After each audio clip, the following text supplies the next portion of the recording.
తెలుగు రాష్ట్రాల్లో అతిపెద్ద lift manufacturer lifts ట్రై.com dealership కూడా ఇవ్వబడును. Welcome to Suman TV. నేను మీ సుమన్ టీవీ నాగ్. మీర్పేటలో జరిగినటువంటి ఇన్సిడెంట్లో కొత్త కథనాలు అయితే మనం వింటూ ఉన్నాము. అయితే దానికి సంబంధించినటువంటి పూర్తి అప్డేట్ ఏంటి, ఏం జరిగింది, అండ్ ముక్కలుగా నరికి చంపటం అనేది, దానికి సంబంధించినటువంటి వాటిల్లో వెనుకున్నటువంటి కీలక ఆధారాలు ఏంటి అనేది ఈరోజు మనతో పాటు హైకోర్టు అడ్వకేట్ అలగర్ రవీంద్రనాథ్ గారు ఉన్నారు. అది వారి మాటలు తెలుసుకుందాం. Hello sir. హాయ్ అండి నాగరాజ్ గారు. సార్, మీర్పేటలో జరిగినటువంటి ఇన్సిడెంట్ చాలా కలకలం రేపిందని చెప్పేసి చెప్పాలి. యాక్చువల్గా జరిగింది ఏంటండి అసలు? పుట్ట గురుమూర్తి, పుట్ట వెంకటమాధవి ఇద్దరు దంపతులు కలిసి గడిచిన కొద్ది రోజులుగా ఈ యొక్క మీర్పేటలో ఉన్న వెంకటరమణ కాలనీలో వీళ్ళు నివాసం ఉంటున్నారు. అయితే మొన్న జనవరి 16 అంటే సంక్రాంతి తరువాత తనకు కనిపించట్లేదని వెంకట సుబ్బమ్మ అంటే వెంకటమాధవి వాళ్ళ యొక్క మదర్ వెంకట సుబ్బమ్మ పోలీస్ స్టేషన్లో కంప్లైంట్ చేసిన తర్వాత పోలీసులు వెంకటమాధవిని మిస్సింగ్ కేసుగా నమోదు చేశారు. మిస్సింగ్ కేసుగా నమోదు చేసి ఆమె మీద పూర్తిగా ఎంక్వైరీ ఎక్కడుందని చెప్పి వెతకడం మొదలుపెట్టారు. కానీ ఎన్ని రకాలుగా పోలీసులు ప్రయత్నాలు చేసినప్పటికీ కూడా వెంకటమాధవి యొక్క ఆచూకీ మాత్రం కనుక్కోలేకపోయారు. అయితే దీనికి సంబంధించి పుట్టా గురుమూర్తి ఎవరైతే ఉన్నారో ఈ వెంకటమాధవి యొక్క హస్బెండ్ని పోలీసులు కస్టడీలో తీసుకొని ఇంటరాగేట్ చేసినప్పుడు అతడు కొన్ని విస్తుపోయిన నిజాలు చెప్పాడు. అంటే ఒక్కొక్కసారి ఒక్కొక్క రకం సంబంధం చెప్పాడు. అంటే నేను తనను చంపేశానని, ఆ యొక్క డెడ్ బాడీస్ పార్ట్స్ ఏవైతే ఉన్నాయో చెరువులో పడేశారని రకరకాల కథనాలు ముందుగా చెప్పడం జరిగింది. తర్వాత అతను పోలీసులుగా సవాల్ విసిరాడు. అయితే నేను చేశాను కరెక్టే, కానీ మీరు వీలైతే సాక్ష్యాధారాలను చూపించుకోండి, మీరు చూపించకపోతే మీరు పూర్తిగా మీ పోలీస్ వ్యవస్థ పూర్తిగా ఫెయిల్ అయినట్టుగా, నాకు ఎటువంటి సాక్ష్యాధారాలు లేకపోతే నేను మరలా బయటకు వచ్చేస్తానని చెప్తూ కూడా అతను కొన్ని ప్రగల్భాలు పోలీస్ స్టేషన్లో పలికాడని కూడా మనకి మీడియాలో కొన్ని వార్తా కథనాలు అయితే రావడం జరిగింది. దీనికి సంబంధించి పోలీసులు ఈ కేసుని చాలా ప్రెస్టీజియస్గా తీసుకున్నారు. ఈ కేసు మిస్టరీ ఏంటి, అక్కడ బయట ఉన్నటువంటి సీసీటీవీ ఫుటేజ్ చూసినట్టయితే వెంకటమాధవి ఆ రోజు మార్నింగ్ ఇంట్లోకి రావడం తెలుసు.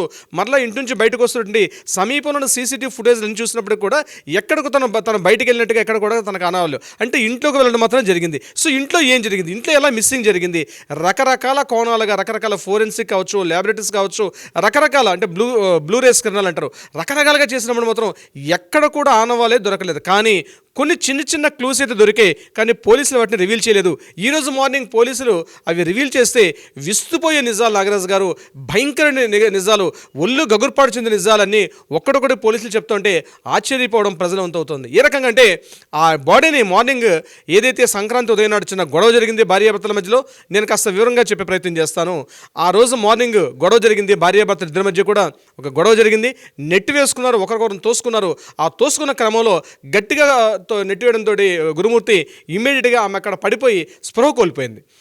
స్పృహ కోల్పోయిన తర్వాత ఇతను ఆల్రెడీ ఎక్స్ ఆర్మీగా పనిచేసినట్టు, ఒక ఆర్మీ ఆఫీసర్గా పనిచేశాడని చెప్పడంతో ఇతను కొంత దాని మీద అవగాహన ఉంది. ఇప్పుడు చనిపోయిందో స్పృహ కోల్పోయింది చూస్తే ఇంకా కొద్దిగా ప్రాణం ఉన్నటువంటి సమయంలో తన మీద దిండు పెట్టి, అంటే ముఖంపై దిండు పెట్టి ఆమెను పూర్తిగా చంపేయడం జరిగింది. చంపేసిన తర్వాత అక్కడితో అతని యొక్క కక్ష పూర్తయిందంటే అక్కడితో మొదలైంది. యాక్చువల్గా ఏం జరిగింది అంటే అతను ఒక్కొక్కటి పోలీసుల స్థాయిలో పోలీసులు ఇంటరాగేట్ చేసినప్పుడు పోలీసులు చెప్తుంటే అతడు చేసిన దారుణ మరణకాండ ఎలా చెప్తున్నారంటే, బహుశా ఈ వీడియోలో చెప్పడం కొంత అభ్యంతరకరమైనప్పుడు కూడా తప్పనిసరి పరిస్థితులను మీతో షేర్ చేసుకుంటున్నాను నాగరాజు గారు.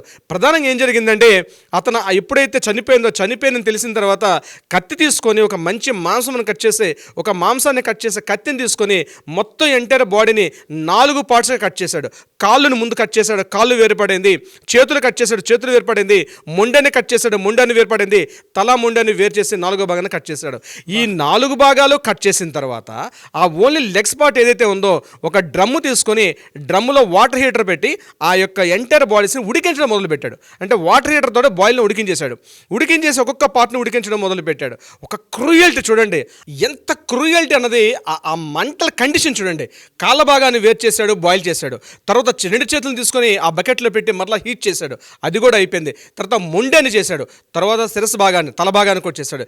ఈ 4 పార్ట్స్ కంప్లీట్గా బాయిల్ అయిపోయిన తర్వాత వాటిని ఏం చేశాడంటే కంప్లీట్గా ఈ చూడండి, ఈ టెంట్ హౌస్ వాళ్ళు ఇస్తారు, రెంట్ హౌస్ ఇచ్చండి, పెద్ద స్టవ్స్ ఉంటాయి. ఆ స్టవ్ల పైన ఈ ఉడికించినటువంటి భాగాలు ఏవైతే ఉన్నాయో వాటిని డైరెక్ట్గా పెట్టి చికెన్ కబాబ్స్ చేసినట్టుగా డైరెక్ట్ ఫ్లేమ్ మీద ఆ బాయిల్ అయినటువంటి ఏవైతే పార్ట్స్ ఉన్నాయో ఆ పార్ట్స్ని కంప్లీట్గా డ్రై చేయడం మొదలుపెట్టాడు. అంటే కంప్లీట్గా ఫైర్ చేయడం మొదలుపెట్టాడు. ఫ్రై చేస్తున్నప్పుడు స్మెల్ వస్తే ఎక్కడ ఇబ్బంది అవుతుందని చెప్పి కంప్లీట్గా ఇంట్లో ఉన్న కిటికీలు, ద్వారాలు అన్ని యొక్క కిటికీలన్నీ ఓపెన్ చేసి ఒక స్టాండింగ్ ఫ్యాన్ తీసుకొని మొత్తం బయటని ఏరి పంపించాడు. అంటే ఎక్కడ స్టోర్ అయితే ఆ యొక్క స్మెల్ ఎక్కడైనా రూమ్లో పట్టేస్తుందేమో అని ఎంత ప్రీ ప్లాన్డ్గా చేశాడు. దాని తర్వాత పూర్తిగా కాలిపోయి బూడిదైపోయిన స్థితిలో తన ఇంట్లో ఉన్నటువంటి ఒక స్ట్రాంగ్ ఐరన్ రాడ్ని తీసుకొని ఎక్కడెక్కడ బోన్స్ అయితే ఖచ్చితంగా ఫైర్ అవడం చాలా కష్టం, చాలా టైం తీసుకుంటుంది. అందుకని చెప్పి ఆల్రెడీ సగం కాలినటువంటి బోన్స్ ఏవైతే ఉంటుందో ఐరన్ రాడ్ తోటి మొత్తం బాడీస్ ఆ స్కిన్ అంతా కాలిపోయింది. కాలిపోయిన తర్వాత లోపల ఉన్నటువంటి ఇంటర్నల్ ఆర్గన్స్ అని కాలిపోయిన తర్వాత ఏదైతే బోన్స్ మిగిలాయో ఆ బోన్స్ని పూర్తిగా ఇంట్లో ఉన్న రాడ్ తీసుకొచ్చి చూర్ణం మాదిరి చేసేసాడు. అంటే పౌడర్, అంటే చూర్ణం అంటారు, పౌడర్ అయిపోయింది కంప్లీట్గా. ఈ పౌడర్ అయిపోయిన మొత్తాన్ని తీసుకొని ఈ ఒక బకెట్లో వేసుకొని ఆ బకెట్లో ఈ పౌడర్గా మారిపోయిన ఎంటైర్ బాడీని ఈ పౌడర్ అయిపోయిందని తీసుకొని తన బైక్ మీద ఆ పౌడర్ని ఎక్కించుకొని తిన్నగా ఊరి చివరికి వెళ్ళి ఆ మీరిపేట బయట ఉన్న చెరువులో చల్లుకుంటూ పోయాడు కంప్లీట్గా పూర్తిగా. ఈ మొత్తం చేయడానికి ఉదయం 8 గంటలకు మొదలుపెట్టినటువంటి ఈ క్రతు ఏదైతే ఉందో సాయంత్రం 6 గంటలకు పూర్తి చేశాడు. అమానుషంగా ఒక నరరూప రాక్షసుడు ఒక మానవ రూపంలో ఉండి ఒక మేకవన్నే పులి అంటారు చూస్తారండి, ఆ వెంకట మాధవి పాలడితో ఒక పెద్ద మృగం మాదిరిగా తయారై ఈ ఎంటైర్ క్రతు అంతా కూడా చెప్తుంటే పోలీసులు అక్కడ ఉండి వాంతులు చేసుకునే పరిస్థితికి వచ్చారు. వాడు చెప్తుంటే ఎలా చేశాను అలా చేశాను చెప్తుంటే కూడా పోలీసుల స్థాయిలో ఇంటరాగేషన్ చేసినప్పుడే అప్పుడే బయటకు వచ్చేది. ఎందుకంటే మిలిటరీ శరీరం కదా, ఆల్రెడీ ఒక ట్రైనింగ్ అయిన బాడీ కాబట్టి మామూలు స్థాయికి ఎందుకు లొంగుతుంది. సో పోలీస్ స్థాయిలో వాళ్ళు పూర్తిగా వాళ్ళు చేయాల్సిన పని చేసినప్పుడే అప్పుడు ఒక్కొక్క విషయం వెలుగులోకి వచ్చింది. అయితే ఈ విషయాన్ని కన్ఫర్మ్ చేయడానికి సంబంధించి అతని యొక్క వాంగ్మూలాన్ని తీసుకున్నారు. కానీ దీనికి సంబంధించిన సైంటిఫిక్ ఎవిడెన్స్ ఏదైతున్నాయో దీనికి సంబంధించి ఆల్రెడీ ఫోరెన్సిక్ ల్యాబ్స్కి ఈ యొక్క రిపోర్ట్స్ పంపించడం జరిగింది. అదేవిధంగా బ్లూ రేస్ అంటారు, అంటే ఎక్కడెక్కడైతే ఈ మాంసపు యొక్క ఈ పార్ట్స్ ఎక్కడ ఇంట్లో ఉంటే ఆ రేస్ ప్రొడిక్ట్ చేసినప్పుడు ఆటోమేటిక్గా అవికి ఐడెంటిఫికేషన్ చేస్తుంది.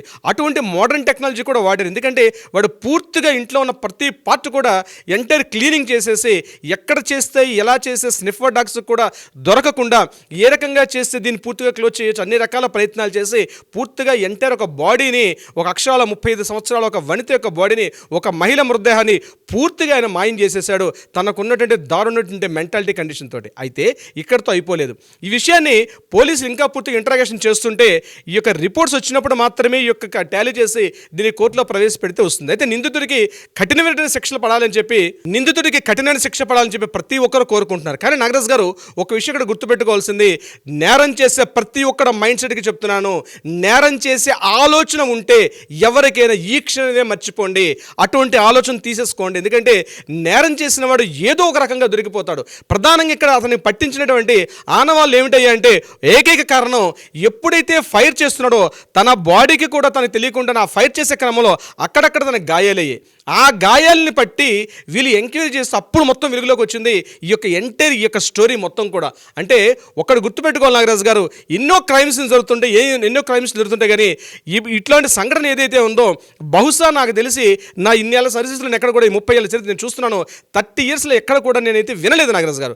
ఇటువంటిది ఒకటి జరిగిందని కూడా బహుశా పుస్తకాలు ఎక్కడో చదివాలో తప్పించి మన రాష్ట్రంలో అది ఇంత సిటీలో మన హైదరాబాద్లోని మహానగరంలో ఇంత జుగుప్సాకరటువంటి ఇంత దారుణటువంటి ఒక మరణ కాండ అంటారు దీన్ని. యాక్చువల్గా ఇంత దారుణాన్ని కృతికి పాల్పడంటే అట్లాంటి వ్యక్తి సిటీలో నిలబడడానికి అతను జీవించడానికి కూడా హక్కు లేని నేను కోరుతాను.